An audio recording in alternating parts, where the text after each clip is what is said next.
Bible గ్రంథంలో 3 వాక్యాలు మనము ధ్యానించుదాం. పరిశుద్ధ గ్రంథంలో నుండి 3 వాక్యాలు. నిర్గమకాండము 25:40. నిర్గమకాండము 25వ అధ్యాయము 40వ వచనములో ఒక వాక్యము, అలాగే అపోస్తుల కార్యం 7:44, అలాగే హెబ్రీ పత్రిక 8వ అధ్యాయము 5 నుండి 7 వచనాల వరకు మనము చదువుకుందాం. నిర్గమకాండము 25వ అధ్యాయము 40వ వాక్యాన్ని మనము చదవగలిగినట్లయితే, కొండ మీద నీకు కనబరచబడిన వాటి రూపము చొప్పున వాటిని చేయుటకు జాగ్రత్త పడుము. రెండవదిగా మనము చదువుకున్నట్లయితే అపోస్తుల కార్యం 7వ అధ్యాయము. ఇక్కడ ఈ వాక్యాన్ని గమనించండి. మనం చదువుకున్నటువంటి వాక్యములో నీకు కనబరచబడిన, అండర్లైన్ చేసుకోండి, నీకు కనబరచబడిన. మోషేతో దేవుడు అంటున్నాడు, కొండ మీద నీకు కనబరచబడిన వాటి రూపాన్ని నీవు కొండ దిగి వెళ్ళి భూమి మీద అటువంటిదే ఖచ్చితంగా ప్రత్యక్ష గుడారాన్ని నీకు ఏదైతే చూపబడిందో దాన్నే కొండ క్రిందకి వెళ్ళి నీవు దాని మాదిరి, అంటే రూపం సేమ్ యాజ్ ఇట్ ఈస్, పొల్లైనా సున్నైనా కానీ తప్పిపోవటానికి వీలు లేదు. నీకు కనబరచబడిన వాటి రూపము చొప్పున వాటిని చేయుటకు జాగ్రత్త పడు అని దేవుడు తెలియజేస్తాడు. ఇక్కడ ఏమని పదము వాడబడింది? దేవుడు అంటున్నాడు మోషేతో, నీకు కనబరచబడిన. రెండవదిగా అపోస్తుల కార్యము 7వ అధ్యాయము 44వ వచనములో మనము చదవగలిగినట్లయితే, 7వ అధ్యాయము 44వ వచనములో మనము చదువుకున్నట్లయితే, అతడు చూచిన మాదిరి చొప్పున దాన్ని చేయవలనని మోషేతో చెప్పిన వాడు ఆజ్ఞాపించిన ప్రకారము. కదండి, ఇక్కడ ఏముంది? అతడు చూచిన మాదిరి చొప్పున. అక్కడేమో కొండ మీద నీకు కనబరచబడిన దాని రూపము చేయుటకు జాగ్రత్త పడు. ఇక్కడేమని వ్రాయబడి ఉంది అని మనము చూసినట్లయితే, అతడు చూచిన మాదిరి చొప్పున. అక్కడేమో దాని రూపము చొప్పున, ఇక్కడేమో దాని మాదిరి చొప్పున దాన్ని చేయాలని దేవుని వాక్యం మోషేకు తెలియజేసినట్లు హెబ్రీయులకు రాసిన పత్రిక 8వ అధ్యాయము. హెబ్రీయులకు రాసిన పత్రిక 8వ అధ్యాయము. దేవుని బిడ్డలారా, మనము చదువుకున్నట్లయితే 4వ వచనములో 5వ వచనం, మన్నించాలి, 5వ వచనము నుండి 7వ వచనం వరకు, 5వ వచనము నుండి 7వ వచనం వరకు. మోషే గుడారము అమర్చబోయినప్పుడు కొండ మీద నీకు చూపబడిన మాదిరి చొప్పున సమస్తమును చేయుటకు జాగ్రత్త పడుము అని దేవుని చేత హెచ్చరింపబడిన ప్రకారం యాజకులు, సరే, ఇవన్నీ కూడా మనము 3 చోట్ల దేవుడు మోషేతో మాట్లాడినట్లు మనము చూస్తున్నాం. ఏ విషయంలో? మోషేతో కొండ మీద దేవుడు పైకి పిలిచి ఒక మాదిరిగా చూపించాడు, ఒక రూపాన్ని చూపించాడు. ఏంటి ఆ రూపము, ఏంటి ఆ మాదిరి అని మనము చూడగలిగినట్లయితే, ప్రత్యక్ష గుడారం యొక్క మాదిరి, ప్రత్యక్ష గుడారం యొక్క రూపాన్ని దేవుడు కొండ మీద కనబరిచి ఏమంటున్నాడంటే, ఇప్పుడు నువ్వు కొండ క్రిందకి దిగి వెళుతున్నావు. కొండ క్రింద ఎవరున్నారు? వీళ్ళంతా ఈ మోషే కావచ్చు, ఈ ఇశ్రాయేలు 12 గోత్రాల వాళ్ళు కావచ్చు. వీరంతా కూడా యాకోబు సంతానం ఎక్కడున్నారు? ఐగుప్తు నుండి విడుదల పొంది అరణ్యంలో ఉన్నారు. ప్రస్తుతం సీనాయి పర్వతం దగ్గరికి వాళ్ళు తెబడ్డారు. అక్కడికి వచ్చిన తర్వాత మోషేను దేవుడు కొండపైకి పిలిచి ఒక రూపాన్ని, ఒక మాదిరిని కనబరిచాడు. అది ప్రత్యక్ష గుడారం యొక్క రూపము, మాదిరి అని మనము చూస్తా ఉన్నాం. మోషే, నువ్వు ఏ రూపాన్ని అయితే చూసావో, ఏ మాదిరిని అయితే చూసావో, నువ్వు కొండ క్రిందకి వెళ్ళి ఇశ్రాయేలీల మధ్యలో నువ్వు ప్రత్యక్ష గుడారాన్ని నీవు చెయ్యాలి, లేక నిర్మించాలి అని దేవుడు ఖచ్చితంగా చెప్తున్నాడు. అయితే నువ్వు ఆ యొక్క ప్రత్యక్ష గుడారాన్ని, నీవు చూసిన రూపాన్ని, మాదిరిని చేయటానికి నువ్వు చాలా కేర్ తీసుకోవాలి, చాలా కేర్ఫుల్ గా చేయాలి. జాగ్రత్త పడుము అని దేవుడని యెహోవా మోషేతో మాట్లాడుతున్నారు. నీవు అశ్రద్ధగా, నిర్లక్ష్యంగా నీ మైండ్ సెట్ పెట్టి నీ ఇష్టానుసారంగా కాదు. నీకు ఇక్కడ కొన్ని కొలతలు ఇవ్వబడ్డాయి, కొన్ని పొడవులు, వెడల్పులు, ఎక్కడెక్కడ కొంకెలు తగిలించాలి, ఎక్కడ బంగారపు ఉంగరాలు తగిలించాలి, ఎక్కడ రేకులు అద్దాలి, ఎక్కడ ఏ విధంగా చేయాలో సమస్తమును నీకు చూపబడింది. నీవు చూపబడిన నీకు కనబరచబడినటువంటి మాదిరి చొప్పున ఆ రూపాన్ని నీవు చెయ్యాలి అని ఖచ్చితంగా మాట్లాడు. కొండ క్రింద ఎవరి మధ్యలో నిర్మించాలంటాడు దేవుడు అంటే, ఇశ్రాయేలు జనాంగం మధ్యలో 12 గోత్రాలు ఉన్నాయి. తూర్పున 3 గోత్రాలు, కదండి.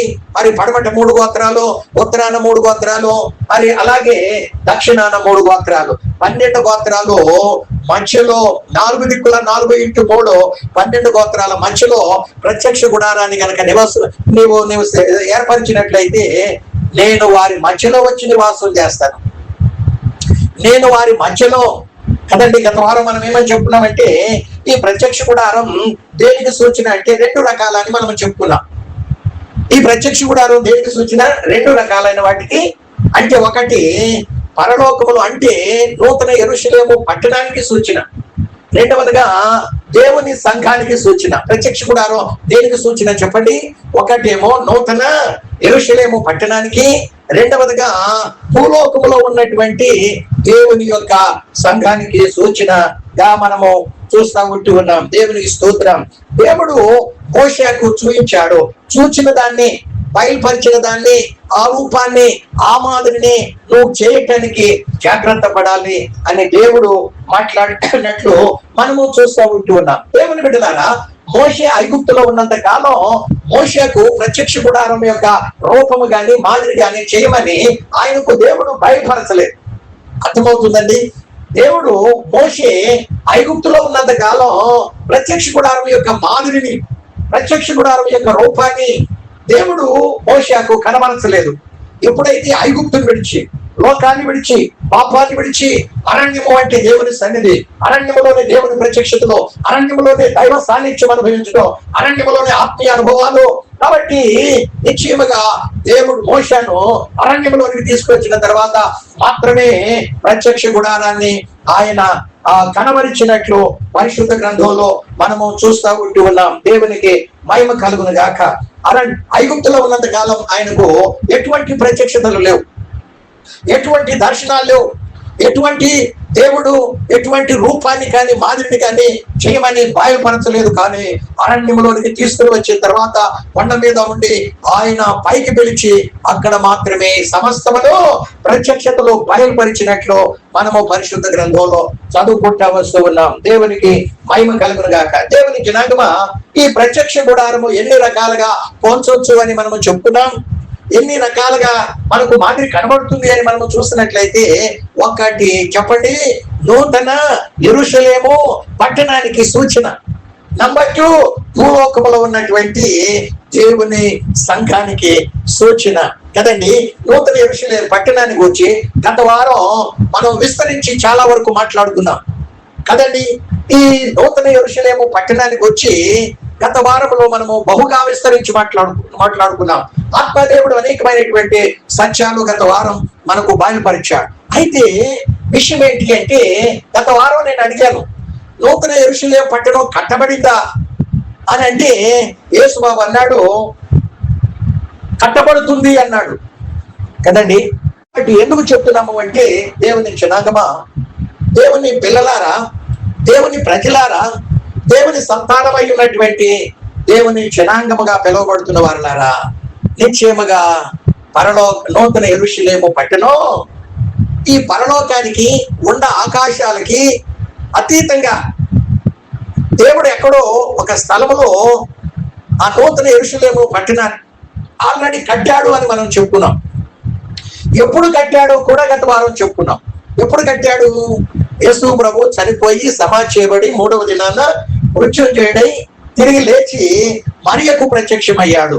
మరియా యేసు ప్రభుని సమాధిలో వెతకటానికి వచ్చింది. అయితే అక్కడ ఆయన కనపడల సమాధిలో. అప్పుడు ఏడుస్తా ఉంది. అప్పుడు వెనక నుండి యేసయ్య మరియా అని పిలిచినప్పుడు మొట్టమొదటిగా ఆ మరియా అనుకోలేదు, ఆయన పిలవలేదు, కానీ ఆమె వెతుకుతూ ఉంటే యేసయ్య ఆమెకు ప్రత్యక్షమయ్యాడు. అటువంటి సందర్భంలో ఆమె తోటమాలనుకుంది. యేసయ్యను చూసి గుర్తుపట్టల. తోటమాలనుకుని, అయ్యా నా ప్రభువుని ఎవరో వెతుకుపోయారు, ఒకవేళ నీవు కనుక ఎత్తుకుని పోయినట్లయితే ఆయన ఎక్కడుంచావో చెప్పు, నేను తెచ్చుకుంటాను అంటే ఆ సందర్భంలో యేసయ్య అన్నాడు మరియా అంటే. అప్పుడు వెంటనే గుర్తుపెట్టి ఆ రీతిగా పేరు పెట్టి పిలవగలిగే ఆ యొక్క వాడు యేసయ్య మాత్రమే. అప్పుడు ఆయన స్వరాన్ని గుర్తుపెట్టి, ఆయన పలికే విధానాన్ని ఆమె గుర్తుపెట్టి రబ్బుని అంది. అప్పుడు రబ్బుని అని ప్రభు దగ్గరకు వెళ్ళి ముట్టుకోబోతుంటే ప్రభు అన్నాడు, నన్ను ముట్టుకోవద్దు, నేను ఇంకా తండ్రి యొద్దకు వెళ్ళలేదు. ఎందుకంటే తండ్రి యొద్దకు వెళ్ళి మరలా వస్తాను నేను, 40 పగళ్ళు రాత్రులు అనేకులకు మొట్టమొదటిగా నా సహోదరులకు 11 మంది శిష్యులకు నేను కనబడతానని చెప్పు ముందుగా వెళ్ళి అని చెప్పినప్పుడు ఆ సువార్త పట్టుకొని యేసు ప్రభు సమాధిలో లేడు, యేసు ప్రభు తిరిగి లేచాడు, యేసు ప్రభు పునరుద్ధానుడు, క్రీస్తునందు మనము కూడా మరణించినట్లయితే మనము కూడా క్రీస్తునందు తిరిగి పునరుద్ధానులుగా లేపబడతామనే సువార్త ఆమె ప్రకటించింది. కాబట్టి ఆ మాటలు పలికి యేసయ్య పరలోకానికి వెళ్ళాడు. ఎందుకు వెళ్ళాడు అంటే పరలోకంలో ఒక ప్రత్యక్ష గుడారం ఉంది కదండి. అది నూతన యెరూషలేము పట్టణం కాదు. ఈ రోజు స్టిల్ అంటే యేసు ప్రభు చనిపోక ముందు కూడా పరలోకం అనేది ఉంది. అది భూమి సృష్టించబడక మునిపే ఉంది పరలోకం. అంటే దేవదూతలను చేయక ముందే సృష్టించబడక మునిపే మొట్టమొదటిగా దేవుడు ఆకాశములను సృష్టించాడు. అందులో పరలోకం ఉందని ఆదికాండం 1వ అధ్యాయం 1వ వాక్యము తెలియచేస్తా ఉన్నట్లు మనము చదువుకుంటా ఉన్నాం. దేవుడు ఆదియందు ఆకాశములను సృజించెను అని వ్రాయబడి ఉంది. ఎన్నో వందల వేల కోట్ల తర్వాత మాత్రమే భూమిని సృష్టించారు. కాబట్టి పరలోకం ఇప్పుడు ఉంది.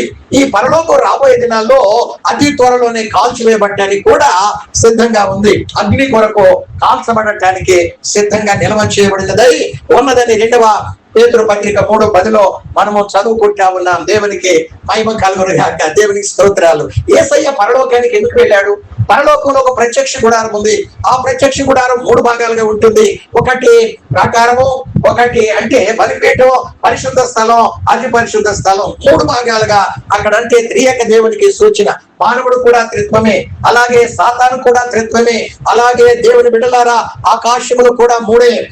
నోబహు కట్టిన ఓడ 3 భాగాలే, మోషే కట్టిన ప్రత్యక్ష గుడారము కూడా 3 భాగాలే. పరలోకంలో ప్రత్యక్ష గుడారము అనేది ఒకటి ఉంది. ఆ ప్రత్యక్ష గుడారంలో యేసయ్య తన స్వంత రక్తాన్ని తీసుకొని వెళ్ళి ఆ బలిపీఠం మీద ప్రోక్షించాలి. అంటే ఎవరి కొరకు? ఆదాము మొదలుకొని కదండి, క్రీస్తుకు ముందు 4,000 సంవత్సరాల క్రితము వాడు. అంటే క్రీస్తు నరావతారిగా జన్మించక ముందు ఆదాము 4,000 సంవత్సరాల క్రితము వాడు. ఇప్పుడు ఇంకా నీకులు పుట్టలేదు, జన్మించలేదు. కానీ ఆదాము మొదలుకొని కడపట చివరన పుట్టబోయే ప్రతి మానవుని కొరకు ఆయన కల్వరి శిలువలో రక్తం చిందించడానికి ఆయన లోకానికి వచ్చాడు.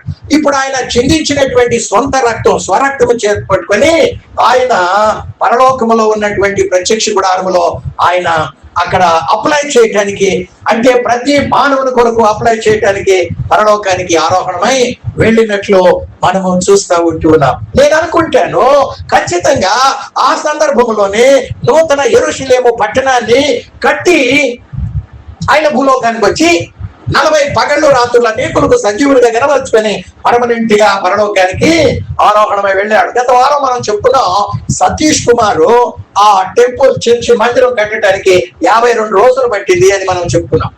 ఏదో సింగపూర్ టెక్నాలజీలో ఏదో ఉపయోగించి ఆ పెద్ద మందిరాన్ని 52 రోజుల్లో కట్టాడు. ఆయనకే అన్ని రోజులు పడితే అతి త్వరలోనే యాంటీ క్రైస్ట్ ప్రత్యక్షమయ్యి యూదులకు మందిరం కట్టుకోమని ఆయన అనుమతిస్తాడు. ఆ మందిరం ఎందుకంటే అది ఒక రోజు పట్టవచ్చు, కొన్ని గంటలు పట్టవచ్చు. ఎందుకంటే వాళ్ళు ప్రపంచమంతట్లో జ్ఞానవంతులు, ప్రపంచమంతట్లో యూదులు వాళ్ళు ధైర్యశాలులు. కాబట్టి సతీష్ కుమార్కి 52 రోజులు పడితే వాళ్ళకు బహుశా నేను అనుకుంటాను, నా ఆలోచన 1 రోజు పట్టవచ్చు, లేక కొన్ని గంటలు మాత్రమే పట్టవచ్చు. దేవునికి స్తోత్రాలు. రాబోయే దినాలలో ఆ 7 సంవత్సరాల తర్వాత యేసయ్య ఒక మందిరాన్ని దాన్ని కూల్చివేసి మందిరాన్ని కడతాడు. అది యెహెజ్కేలు గ్రంథం 40వ అధ్యాయం నుండి 48 అధ్యాయాల వరకు ఆ టెంపుల్ ఎలా ఉంటుందో, యేసయ్య పరలోకము నుండి తన సింహాసనాన్ని తీసుకొని భూలోకములో తాను కట్టిన ఆ యెహెజ్కేలు గ్రంథం 40వ అధ్యాయం 40వ వచనము నుండి 48 అధ్యాయాల వరకు ఆ యొక్క టెంపుల్లో ఆయన సింహాసనం వేసుకొని 1000 ఏళ్ళు కూర్చొని నీతి పాలన చేయబోతున్నాడు. మన టాపిక్ అది కాకపోయినా నూతన యెరూషలేము పట్టణం కట్టబడింది. అయితే గత వారం యేసుబాబు చెప్పాడు ఏమని, అది కట్టబడుతూ ఉంది అన్నాడు. అంటే కట్టబడుతూ ఉందంటే ఎప్పటి నుండి కట్టబడుతుంది, ఇంకా ఎన్ని సంవత్సరాలు పడుతుంది కట్టబడటానికి అని మనము చర్చించుకుందాం. కాబట్టి యేసయ్య ఆ సందర్భంలో వెళ్ళి రెప్పపాటు, క్షణం కూడా కాదు, క్షణం కంటే ఎన్నో వేల రెట్లు తక్కువ రెప్పపాటు, క్షణం కంటే కూడా ఎన్నో రెట్లు తక్కువ రెప్పపాటు. రెప్పపాటులోనే రేపు యేసయ్య వచ్చినప్పుడు సంఘము ఎత్తబడబోతుంది. రెప్పపాటులోనే మృతులైన పరిశుద్ధులు లేపబడుతున్నారు. రెప్పపాటులోనే సజీవులైన పరిశుద్ధులు, మృతులైన పరిశుద్ధులు లేపబడి ఏకంగా రెప్ప అంటే కంటి రెప్ప కొడతారు చూసారా, అంతలోనే ఇదంతా కూడా జరిగిపోతుంది. రెప్పపాటులో యేసయ్య నూతన యెరూషలేము పట్టణాన్ని మాత్రమే కాదు, నూతన ఆకాశాన్ని ఆ టైంలోనే కట్టాడు, నూతన భూమిని ఆ టైంలోనే కట్టాడు. నూతన భూమి మీద నూతన యెరూషలేము పట్టణాన్ని ఆయన కట్టినట్లు మనము చూస్తా ఉంటున్నాం. ప్రస్తుతం నూతన యెరూషలేము పట్టణం కట్టబడి ఉంది. దేవునికి మహిమ కలుగును గాక. నూతన యెరూషలేము పట్టణం కట్టబడింది. అయితే నరకం కట్టబడి ఉందా? నరకమన్నా అగ్ని గంధకాలతో మండే గుండమన్నా రెండు ఒకటే. నరకము ప్లస్ అగ్ని గంధకాలతో మండే గుండలు రెండు ఒకటే. దేవదూతలు పాపం చేశారు కదండి. దేవదూతలు ఎప్పుడు పాపం చేశారు? నేను అనుకుంటాను పాతాళం ఆదాము ఆజ్ఞ అతిక్రమించి పాపం చేసినప్పుడే, తప్పకుండా అప్పుడే కట్టబడి ఉంటుంది అనుకుంటాను. 1/3 దేవదూతలు పడిపోయారు. వాళ్ళు ఆ యొక్క వాయుమండలంలో తిష్ట వేసుకొని కూర్చున్నారు. అయితే నోవహు కాలంలో కొంతమంది దేవదూతలు నరుల కుమార్తెలు చక్కని వారిని చూసి వచ్చి వారితో పాపం చేసినప్పుడు దేవుడు వాళ్ళని విడిచిపెట్టక కటిక చీకటి గల వెలమందు పాతాళములో వారిని నిత్య పాశములతో బంధించి భద్రం చేశాడని 2 పేతురు 2:4లోను యూదా పత్రిక 6వ వచనంలో, అంటే నోవహు కాలానికి ముందే దేవదూతలు నరుల కుమార్తెలతో పాపము చేయక ముందే, అంటే ఆదాము పాపం చేసినప్పుడే పాతాళాన్ని దేవుడు సిద్ధపరిచి ఉంచినట్లు మనము చూస్తాం. అయితే నరకము వేరు, పాతాళము టెంపరవరీ. నరకము లేక అగ్ని గంధకాలతో మండేకుండా అది పర్మనెంట్. నూతన యెరూషలేము పట్టణం, నూతన ఆకాశం, నూతన భూమి ఎలాగూ పర్మనెంటో నరకము అగ్ని గంధకాలతో మండే గుండం కూడా. ఎందుకంటే పాత భూమి పాత ఆకాశం అవి కొంతవరకే, టెంపరవరీ. ఇవన్నీ కూడా పాతాళము కూడా టెంపరవరీయే.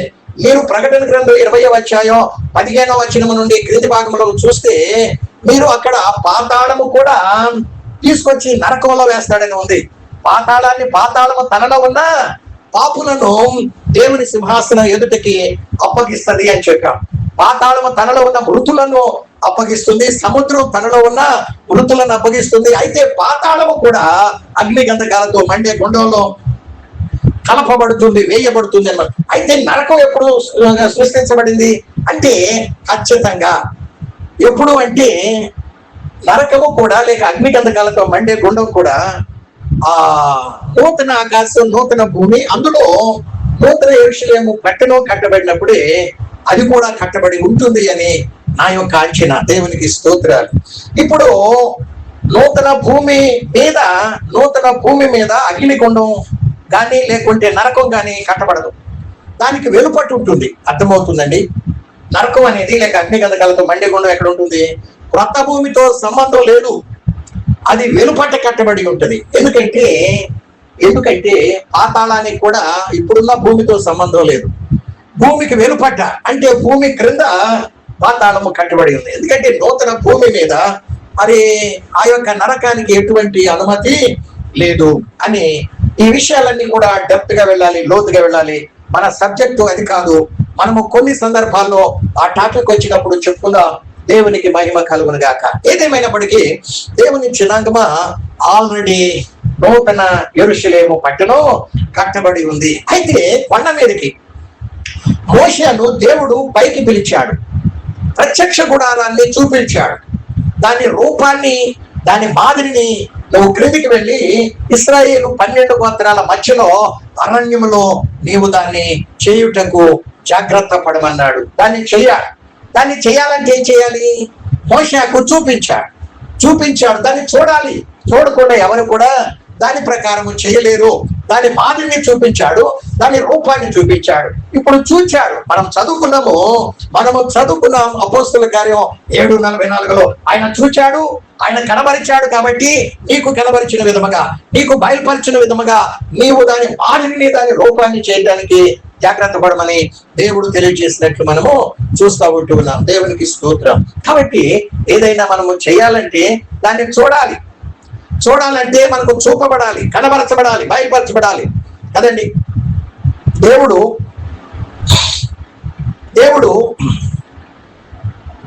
నూతన యెరూషలేము పట్టణాన్ని సృష్టించాడు. అందులో ఏముంది? మహిమ నింపబడి ఉంది. నూతన యెరూషలేము పట్టణం మహిమతో నింపబడి ఉంది. నూతన యెరూషలేము పట్టణం ఏ మహిమతోనైతే నింపబడి ఉందో, భూలోకములో ఉన్న దేవుని సంఘము కూడా అదే మహిమతో నింపబడి ఉండాలన్నటువంటిదే దేవుని యొక్క ఆకాంక్ష. అర్థమవుతుందండి? నూతన యెరూషలేము పట్టణం ఏ మహిమతోనైతే కదా దేవుడు మోషేకు కనబరిచాడు, సేమ్ యాజ్ ఇట్ ఈస్ నువ్వు దాన్ని చొప్పున చేయాలి అని చెప్పాడు. కాబట్టి మనము నూతన యెరూషలేము పట్టణం మన కొరకు కట్టబడింది. యేసు నందు విశ్వాసం ఉంచి రక్తం చేత కడగబడి కదండి, పరిశుద్ధ రక్తం చేత కడగబడి పరిశుద్ధులుగా మార్చబడి వాక్యాహారం చేత పోషించబడి దేవుని సన్నిధిలో దేవుని ద్వారా నడిపించబడుతూ ఈ అరణ్య యాత్రలో, ఈ విశ్వాస యాత్రలో, ఈ ఆత్మీయ యాత్రలో మనము పరమకాణానికి మనము ప్రవేశించాలి అంటే మనకు దాన్ని స్వతంత్రించుకోవాలి. మన ఉద్దేశం, దేవుని ఉద్దేశం ఏంటి? మనల్ని ఐగుప్తు నుండి విడిపించేందుకు, ఎర్ర సముద్రంలో బాప్తిస్మం ఇచ్చేందుకు, సినాయి పర్వతం మీద పరిశుద్ధాత్మ ఓటలు ఎందుకు త్రాగిచ్చాడు, రఫీదీము కొండ దగ్గర ఆ శరీరేచ్ఛలు ఎందుకు జయింపజేశాడు అంటే మనకు ఒక మాదిరిని చూపిస్తున్నాడు. మనము చూడాలి, మనకు బయలుపరుస్తున్నాడు, మనము దాన్ని మనకు కనబరుస్తున్నాడు. మనము నూతన యెరూషలేము పట్టణం ఏ రీతిగా ఉంది అంటే మహిమతో నింపబడి ఉంది. దాని చొప్పున మనం జీవించినప్పుడు దాని ప్రకారము అడుగులు ముందుకు వేస్తూ ఉంటాం కదండి. మనకు ఏదైనా ఒక వస్తువు కొనాలనుకోండి, అది మనకు నచ్చింది అనుకోండి, దాన్ని కొనడానికి అడుగులు ముందుకు వేసుకుంటూ ఆ షాప్ దగ్గరికి వెళతాం కదా. ఎప్పుడు అది మనకు కనబరచబడినప్పుడు, ఎక్కడైనా లైవ్ లో మనము చూస్తే ఫలానా షాప్ లో అది అమ్మబడుతుంది అంటే దాని యొక్క మహిమ, దాని యొక్క తేజస్సు, దాని యొక్క మెరుపు, దాని యొక్క విలువ, దాని యొక్క సమస్తమును మనకు కనబరచబడినప్పుడు, మనము చూచినప్పుడు, మనకు బయలుపరచబడినప్పుడు మనము దాన్ని మన స్వంతం చేసుకుంటానికి మనము అడుగులు ముందుకు వేస్తాం. ఈ అరణ్యములో, ఈ యాత్రలో మనము పరమకాణానికి అడుగులు ముందుకు వేసుకుంటూ సాగాలి అంటే మనకు ఏం అవసరమై ఉంది? ప్రత్యక్షతలు అవసరమై ఉంది. ఏంటి ఆ ప్రత్యక్షతలో? ఏంటి ఆ యొక్క దర్శనాలు? ఏంటి ఆ యొక్క మహిమ అంటే పరలోకములో దేవుడు నూతన యెరూషలేము పట్టణం కట్టాడు. అందులో ఉన్న మహిమ దేవుడు మనకు బయలుపరచబడాలి అంటే మనము వాటి ప్రత్యక్షతల కొరకు ఎక్కువగా కనిపెట్టాలి. వాటి యొక్క మహిమ కొరకు మనం ఎక్కువగా కనిపెట్టాలి కదండి కదా. పౌలు గారు ఒక మాట అంటాడు, 12వ అధ్యాయం చదవండి. కొరింథీయులకు రాసిన 2వ పత్రిక 1వ వచనము నుండి, కొరింథీయులకు రాసిన 2వ పత్రిక 1వ వచనము నుండి మనము చదువుకున్నట్లయితే, అతిశయపడుట నాకు తగదు కానీ అతిశయపడవలసి వచ్చింది. ప్రభు దర్శనాలను గురించి అండర్లైన్ చేసుకోండి. ప్రభు యొక్క దర్శనాలను గురించి, ప్రభు యొక్క ప్రత్యక్షతలను గురించి చెప్తా. క్రీస్తునందున్న ఒక మనుషుడిని నేను ఎరుగుదును. అతడు 14 సంవత్సరాల క్రిందట 3వ ఆకాశాన్ని కొనుక్కోబడ్డాడు. అతడు శరీరముతో కొనుక్కోబడ్డాడు, నేను ఎరుగును. శరీరము లేక కొనుక్కోబడిను, నేను ఎరుగును. అది దేవునికే తెలుసు. అట్టి మనుషుని నేను ఎరుగుదును, అతడు పరదేశిలో అని ఆయన మాట్లాడుతూ ఉన్నాడు. అంటే ఈ కొరింథియా సంఘానికి 2వ పత్రిక వ్రాయటానికి అప్పటికి 14 సంవత్సరాల క్రితం దైవజనుడైన పౌలు అపోస్తలుడు పరలోకానికి కొనుక్కోబడ్డాడు. ఆయనకు తెలియటంలా ఆయనను గురించి అక్కడ పలుకుతున్నాడు, నేను పరలోకానికి కొనుక్కోబడ్డాను, అయితే శరీరముతో కొనుక్కోబడ్డాను, శరీరము లేక కొనుక్కోబడ్డాను. అక్కడికి వెళ్ళిన తర్వాత ఆయనకు సమస్తమును మోషేకు కనబరిచిన రీతిగా ఆయన నూతన యెరూషలేము పట్టణం యొక్క మహిమను నేను చూశానంటాడు. ఆయనకు ప్రత్యక్షతలు కలిగాయి, ఆయనకు దర్శనాలు కలిగాయి. ఆయన ప్రత్యక్షంగా ఆ నూతన యెరూషలేము పట్టణంలో కట్టబడినటువంటి ఆ యొక్క పట్టణం యొక్క మహిమ ఏ రీతిగా ఉందో ఆయన కళ్ళారా చూసినట్లు, ఆయన చెప్పుకుంటూ ఉన్నట్లు మనము చూస్తూ ఉంటూ ఉన్నాం. మీరు ప్రకటన గ్రంథం 21వ అధ్యాయము 22వ అధ్యాయం, ఈ 2 అధ్యాయాలు చదువుకోండి. ఆ నూతన యెరూషలేము పట్టణం కట్టడం ఎలా ఉందో, అది ఏ మహిమతో నింపబడి ఉందో జస్ట్ కొన్ని అక్షరాలు మాత్రమే అక్కడ వ్రాయబడి ఉన్నాయి. అసలు సిసలైనటువంటి నిజమైన మహిమ మనము చూసినప్పుడే ఈ లోకమంతా మనకు పెంటతో సమానంగా ఎంచుకుంటాం కదండి. కదా, ఈ లోకంలో ఉన్న సమస్తము మనకు ఎలా కనబడుతుంది? ఈ ఆస్తులు కానీ మన ప్రాణాలు కానీ దేన్ని కూడా మనము లక్ష్య పెట్టము. దేవుని స్తోత్రాలు. కదా, పౌలు అంటాడు ఏమనంటే నేను పరలోకాన్ని సంపాదించుకుంటాను, నూతన యెరూషలేము పట్టణాన్ని సంపాదించుకుంటానికి, నేను క్రీస్తుని సంపాదించుకుంటానికి ఏవేవి నాకు లాభకరములై ఉన్నవో వాటన్నిటినీ పెంటతో సమానంగా ఎంచుకున్నాను, నష్టంగా ఎంచుకుంటున్నాను అని ఆయన మాట్లాడుతూ ఉన్నాడు. దేవుని బిడ్డలారా, మీరు మత్తయి సువార్త 13వ అధ్యాయం 44వ వచనంలోకి వెళ్ళగలిగినట్లయితే అధ్యాయం అంతా ఉపమానాల పట్టిక. యేసు ప్రభు భూలోకములో ఉన్నప్పుడు అనేకమైన ఉపమానాలు చెప్తూ వెళ్ళాడు. అక్కడ వాటిల్లో ఒకటి 44వ వచనంలో ఒక వ్యక్తిని అక్కడ చూపించాడు. ఆ వ్యక్తి, ఆయనకి ఈ లోకంలో పొలం ఉంది, ఆస్తిపాస్తులు ఉన్నాయి, స్వంత గృహాలు ఉన్నాయి, బంగారం వెండి ఉంది, వేల కోట్ల రూపాయల ధనం ఉంది, అన్ని కూడా కలిగి ఉన్నాడు, ఏది కూడా తక్కువ లేదు. అయితే ఆయన ప్రయాణమే వెళుతూ ఉండగా ఆయనకు ఒక పొలంలో గుండా పడి వెళుతూ ఉంటే ఆ పొలంలో ఒక దాచబడిన కనపు ఆ పిందులు కనబడ్డాయి. వాటికి వెల కట్టలేమట కదండి. యేసయ్య ఉపమానం చెప్తూ పరలోక రాజ్యం దేనికి పోల్చబడింది అంటే ఆ పొలంలో దాచబడిన ధననిధిని గురించి ఆయన చెప్తూ ఆ వ్యక్తి దాన్ని కనుగొన్నాడంట. ఆ పొలంలో ఉన్నటువంటి ఆ ధననిధులు కనుగొని వాటిని దాచిపెట్టాడంట.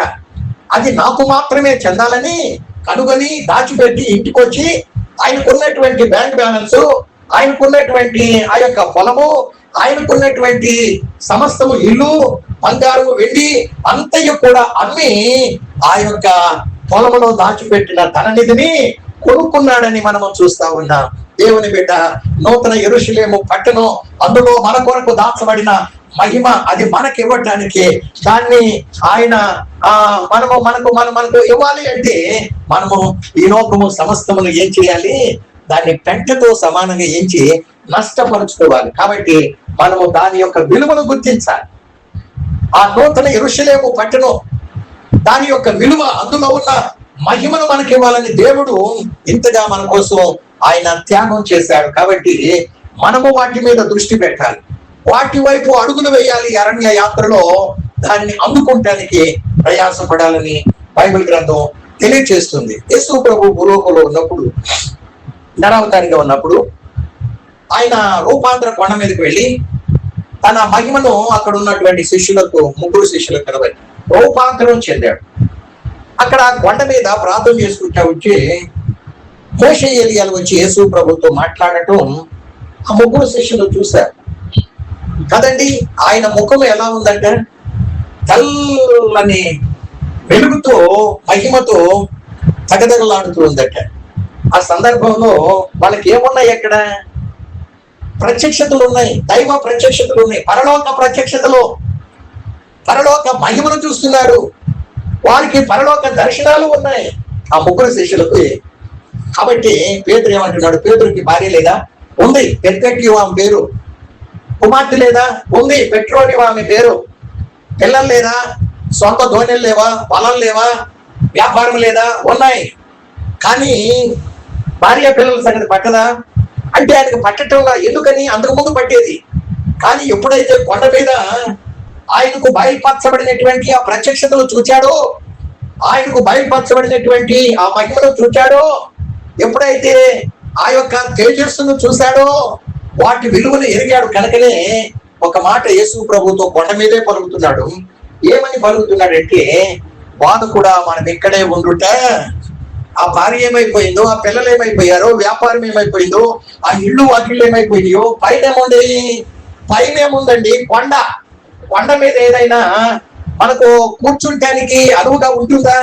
ప్రార్థనలు చేసుకుంటానికి, మోకరెళ్ళటానికి ఎత్తు పల్లాలు గుచ్చుకుంటా ఉంటాయి, అసౌకర్యంగా ఉంటుంది. అయినా కానీ ఆయన ఏమంటున్నాడంటే మనం ఇక్కడే ఉండుట మంచిది.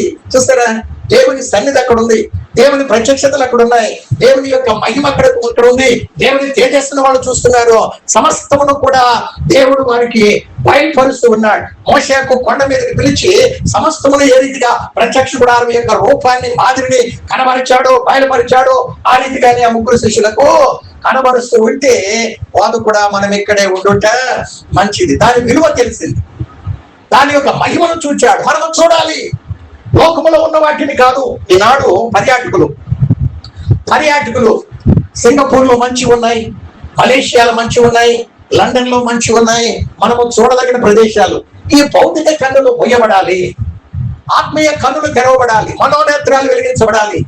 మన మనోనేత్రాలు వెలిగించబడి ఆత్మ సంబంధమైనటువంటి కన్నులు తెరవబడి మనము నూతన యెరూషలేము పట్టణంలో ఉన్నటువంటి ఆ మహిమను, ఆ తేజస్సును చూచినప్పుడే మన అడుగులు ముందుకు వేయగలము. దేవునికి స్తోత్రం. కాబట్టి తలను వంచుదాం, సమయం అయిపోయింది. దేవుని బిడ్డలారా, కొద్ది నిమిషాలు మనం ప్రార్థనలో గడుపుదాం. కొద్ది నిమిషాలు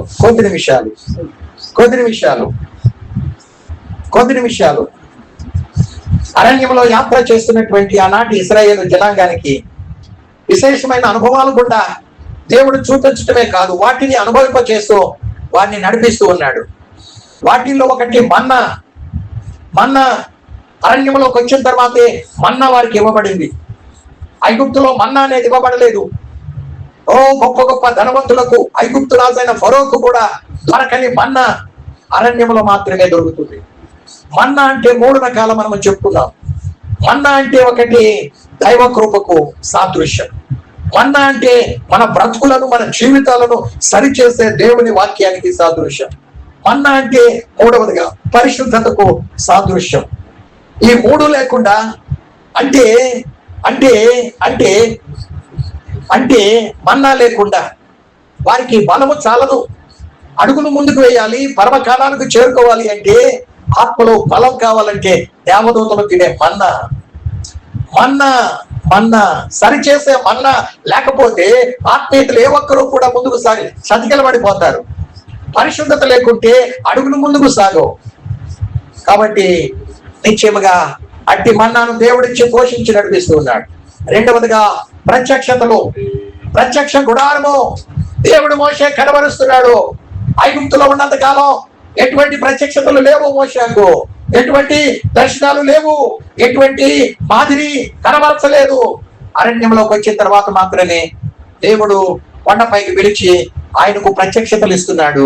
ఇదిగో ఈ ప్రత్యక్ష గుడారము నీకు కనబరచబడుతుంది, నీకు చూపబడుతుంది, నీకు బయలుపరచబడుతుంది. నీవు చూచిన విధంగా దేవుని బిడ్డ ఆ నూతన యెరూషలేము పట్టణాన్ని, అందులో ఉన్న మహిమను మనము స్వతంత్రించుకోవాలంటే, మన అడుగులు ముందుకు పడాలంటే మనకు అందులో ఆ మహిమ యొక్క విలువను మనము చూడాలి.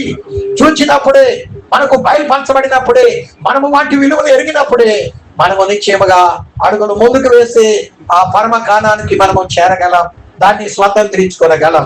అట్టి కృప ప్రభు పరిశుద్ధాత్మ దేవుడు మనందరికీ అనుగ్రహించులాగున ప్రార్థన చేద్దాం. ప్రేరేపించబడి